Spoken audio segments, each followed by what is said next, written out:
දැන් සම්පත් බැංකුවෙන් ශ්‍රී ලංකාවේ පළමු වරට ATM යන්ත්‍ර සඳහා touchless cash withdrawal පහසුකම. දේශපාලනඥයන්ට රැවටෙන්නේ නැතුව ඉතාම ස්වාධීනව බලලා වැඩි තොඳ නිර්පාක්ෂිකව හිතන්න. ඒත් ප්‍රශ්නයක් නැහැ. මොකද මේ රටේ වර්තමාන අර්බුදයෙන් ගොඩ එන්න නම් මම හිතන්නේ නිර්පාක්ෂික විසඳුමක් මේකට එන්න ඕනේ. ඒකෙන් මම අදහස් කරන්නේ අපිට මේ හුරුත් එක්ක එකතු වෙලා පක්ෂමතක් කරලා වැඩ කරන්න පුළුවන් කියලා.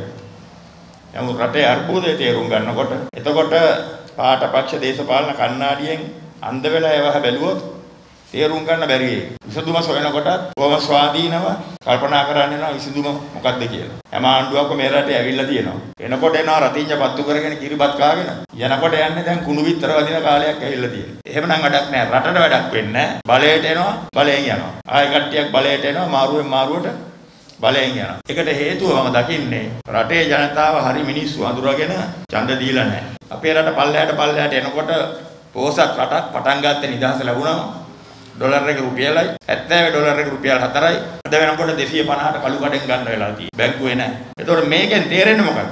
අපේ රට පස්සට ගිහිල්ලා තියෙනවා. එතකොට පස්සට ගියේ වාකීව කවුද බාර ගන්න ඕනේ? මේ රට මෙහෙම ආපු කට්ටිය.